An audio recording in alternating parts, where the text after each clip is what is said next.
नमस्कार सर्वांना, स्वागत आहे तुमचं कावेरीज किचन कथा या यूट्यूब चॅनलमध्ये। आज आपण बनवणार आहोत महिनाभर टिकणारे उपवासाचे लाडू। त्यासाठी मी 1 वाटी खारीक पावडर, 1 वाटी सुकं खोबरं, अर्धी वाटी गूळ आणि आवडीनुसार सुकामेवा घेतला आहे। तुम्ही सुकामेवा कमी जास्त देखील करू शकता। गॅसवर कढई गरम करून त्यामध्ये सुकं खोबरं भाजून घ्यायचं आहे। सुकं खोबरं आपल्याला हलकसं गुलाबी रंगावर येईपर्यंत भाजून घ्यायचं आहे।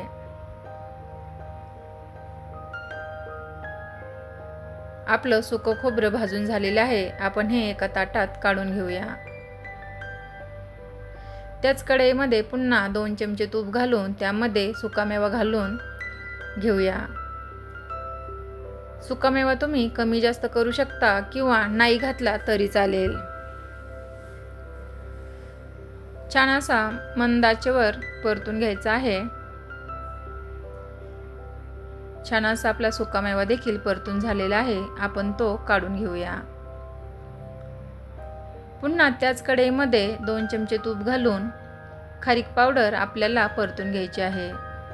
खारीक पावडर देखील आपल्याला मंद आचेवर परतून घ्यायची आहे।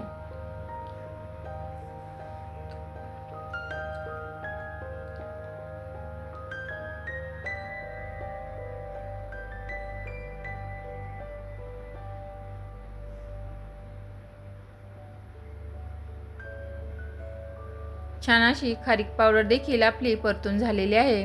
ही देखील आपण काढून घेऊया। पुन्हा त्याच कढईमध्ये 1 चमचा तूप घालून त्यामध्ये अर्धी वाटी गूळ घालून घ्यायचा आहे। आपल्याला गुळाचा पाक तयार करायचा आहे।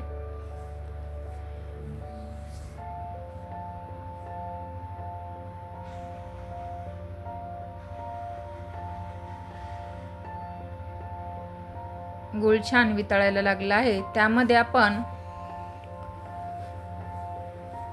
3-4 चमचे पाणी घालून घेऊया।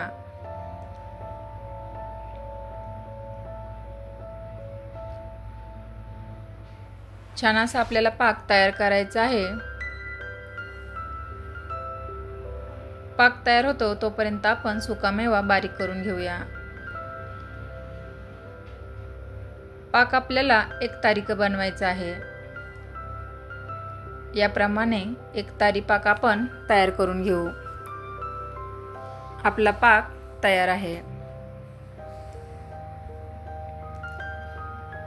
आता पाकामध्ये आपण भाजून घेतलेले सर्व जिन्नस घालून घ्यायचे आहे। खारीक पावडर, सुकं खोबरं, बारीक केलेला सुकामेवा हे सर्व घालून छान असं मिक्स करून घ्यायचं आहे।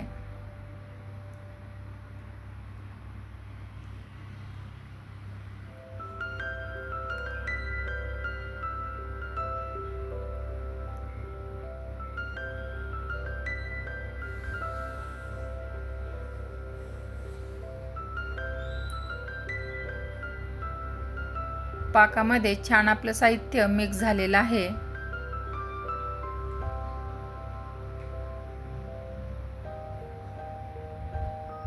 छान असं आपलं मिश्रण तयार झालेलं आहे।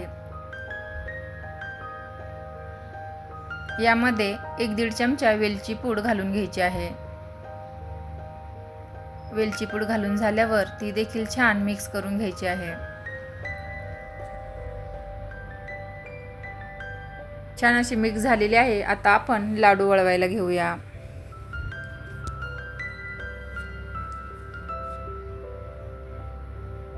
छान असा लाडू आपल्याला हव्या त्या आकाराचा बांधून घ्यायचा आहे।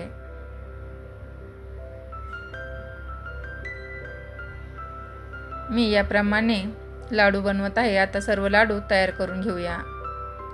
आपले सर्व लाडू तयार करून झाले आहे। रेसिपी कशी वाटली कमेंट करून नक्की सांगा। एकदा नक्की ट्राय करा। आवडल्यास लाईक, शेअर, सबस्क्राईब करायला विसरू नका। धन्यवाद।